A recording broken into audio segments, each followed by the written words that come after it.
Hi, how are you? Doing fantastic. I have experienced the movie, and this is one of those movies. Oh, great. Oh my God. I want to go back and watch it over and over again because I just feel like there's so much that I'm picking up every single time I view it. Amazing. Yeah, there's a lot. It is. I mean, I directed the film, so I can maybe I can I can say this, but there's a lot of little details in there that I think in maybe the first viewing you'll pick up on, and you'll get the main story across, but then you go back and you see it again and you're like, you pick on these little subtle choices that we made. Yeah. So yeah, there's a lot in there. There's a lot of story in there. The relationship with Renn and his stepfather. That's one little area that I want to go back and visit because I want to understand it in the very beginning, because it took me a little bit further down in the storyline to really grip. It's like, oh man, I didn't pick up on this in the very beginning. What was I doing? How did I miss this? Right. Yeah, with David Arquette's character. Yeah. I think maybe I was just being wowed that David Arquette was in a movie. I mean, it just took me by surprise. That was like, oh, dang, that's David Arquette.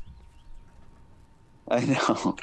And he, by the way, everybody in the film is so great. You know, you've seen it. Like, everyone really shines in the film, and every character. And it's an ensemble. You know, Nick is the lead, carries the film, and then you have an ensemble around this character's journey. But yeah, David Arquette, just like when he walked in, his first day on set as this character named Rick. Yep. We were all just like, oh my God, this, like, Nick's face was just like, oh, this is like the best.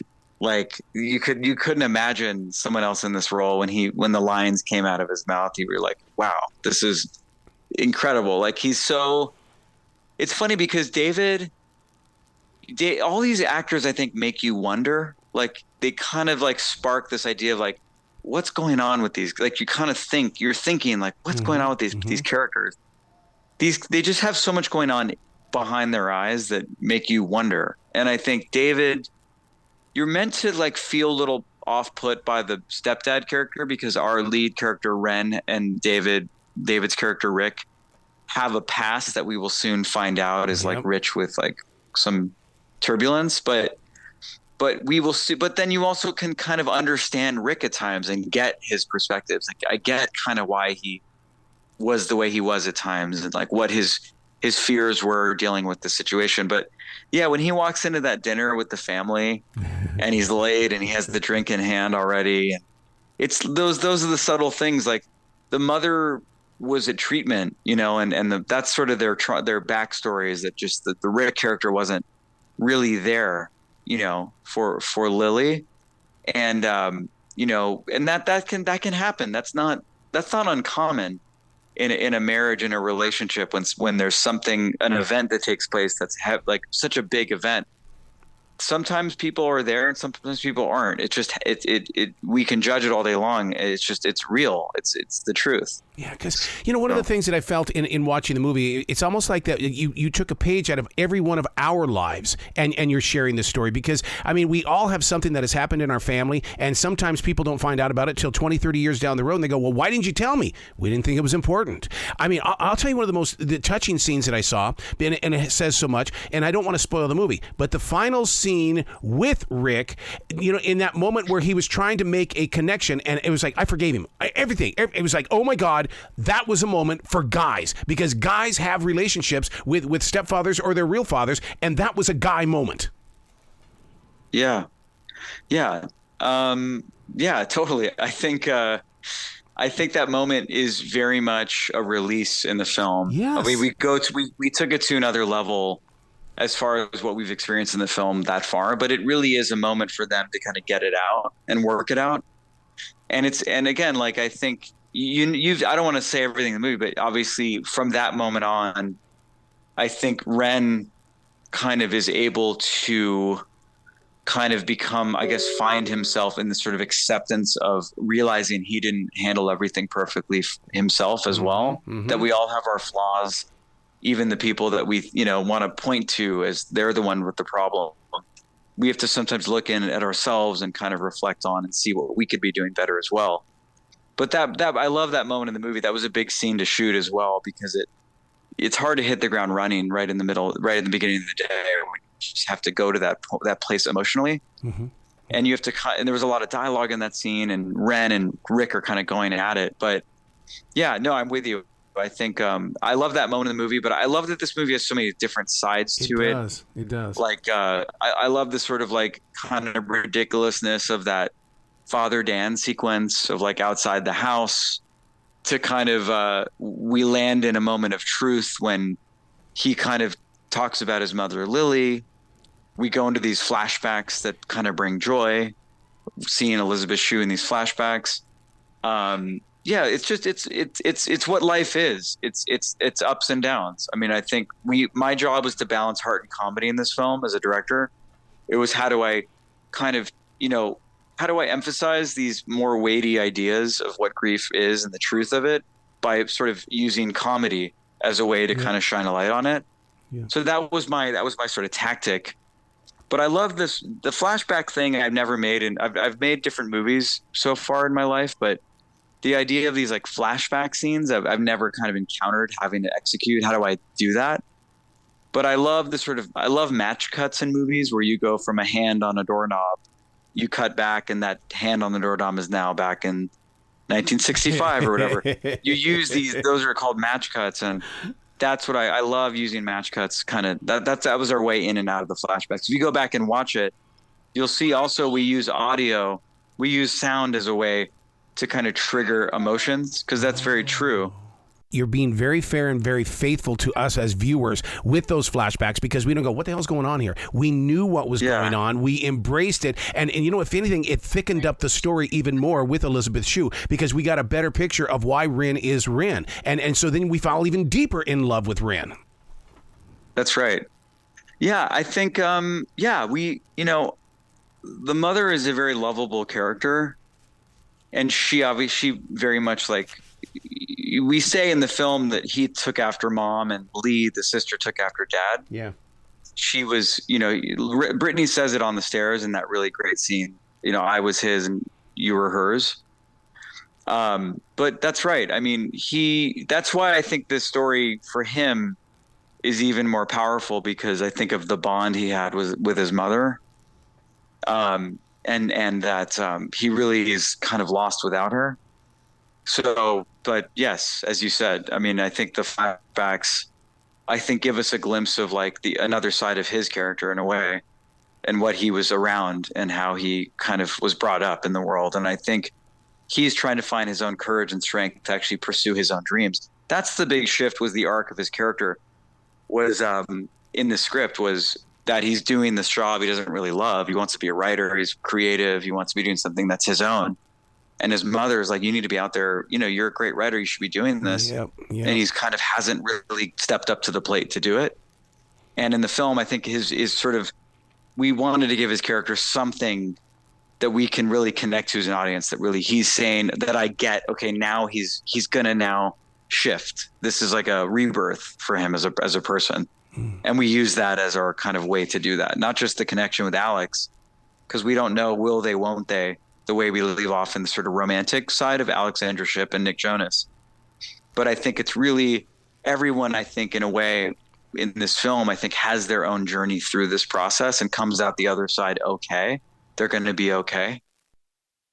How can we talk about the one scene without spoiling it? Because there's such a shocker in this movie that it's like I was actually yelling at the TV going, don't do it, don't do it, don't do it. And I'm hoping that you understand what scene it is. When something happens in a club and I'm going, don't do it, don't do it. Do you know what I'm talking about? Because he's been dared to do something. So he does do it. He takes the steps up there, and oh my God, dude, that was such a scene. Yeah, I think I know what you're talking about, and I think it is such a scene, especially for someone like Nick. I think for his like background. Yes. But we just to kind of tell you, I mean, should we just talk about karaoke for a second? Okay. I mean, yeah, and I mean, first of all, I have a band called Rooney. I toured for a long time. That's where I met Nick, was on the road doing music. We toured together. And I like sing lead for my band Rooney. and I hate karaoke. Like I just feel terrified going up there, like singing with a mic and like a TV screen. Yes. So anyway, I totally relate to like not wanting to do karaoke. And it was funny working with an actor who's a singer. But my way around it was just to surprise him with the song in the film. I didn't want him to know. I didn't want him to go into it knowing the song we were doing. Wow. I wanted him to be a little caught off guard, so he wasn't like kind of running through it in his mind too much. But he's great. He does a great job. He makes it very fun and natural and kind of what it is. Like when you see the film, people listening, Nick Jonas, obviously known for music, totally knocks it out of the park, like as a leading performance in this film. But he, there is like a something closer to home for him as a karaoke scene. But I think we just had to make him not a professional singer. Exactly. So, and he had to like sing not professionally. I don't know. It's hard to not sing professionally when you've been doing it your whole life. It's good. It works. I think like it totally works. Like it's not like you couldn't put that recording out as a real recording because I don't think it would sound right. So he executed correctly. You did really well in making sure that Nick was known as Renn, because right away, I mean, anybody's going to say, oh, I'm going to see Nick Jonas in a movie. Oh, Nick Jonas. But you know what? Once that story begins, no, it's Renn. It's not Nick Jonas. It's Renn. Exactly. Yeah, I'm so with you. I've known Nick a long time. And I watch this movie and I'm just watching this character. Like I'm not bringing with me the person that we've seen, you know, the creation or the person that he is as a music performer. He's just Renn. Even if he's just, I mean, that's the beauty, that's the job. Like that's my job. That's his job. That's everyone's job, is to create this illusion that you like can believe in. Yeah. So with you knowing Nick for 17 years, have you been to the family restaurant right here in Charlotte and Belmont? No. Oh, never. Dude, you've got to come. It's good Southern food, man. I mean, you got to get Nick to take you there because it is quite the experience in Belmont. I had no idea. Now I know. Now I'm going to tell him, like, I never knew. Yeah, come on, dude. You're hiding things. I know. Exactly. So do you see this as being a nominated film of the, I mean, in other words, by the end of the year, are people going to be going, love the writing, love the directing, love Nick, and because he really does, he stepped into a role that nobody knew that he could play, and everybody, even Elisabeth, everybody played their role perfectly. I mean, I don't know. It's like I don't know. I don't go into the movie thinking about success or like what's going to happen. I just try to make the best movie I can make. But I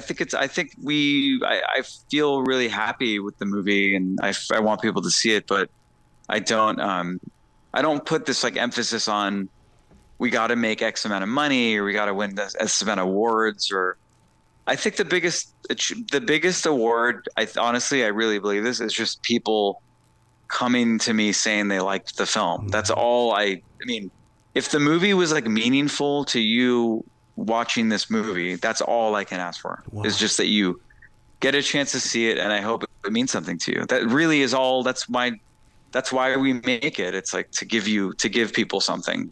Now, do listeners have to go to Fathom Events to get this? How is Fathom intertwined with this? Fathom does these one night only theatrical screenings, so they were helpful in helping program the film across a lot of theaters. The easiest way for listeners is just take the title, thegoodhalfmovie.com is just a website built for ticketing. So you can just go there and like see where it's playing. You type in your zip code, and then you can find a theater near you. That's awesome. Yeah, that's the best way to find out. Wow. You've got to come back to this show anytime in the future, Robert. I love the way that you make movies and you share stories, and I just know there's so much more to you than just a 20-minute conversation. Thank you. I really, really thank you for your time. Thank you for letting me on the show. And thanks for checking out the film, too. I hope everybody likes it. The Good Half. You be brilliant today, okay, sir? Thank you, guys. Thanks for having me.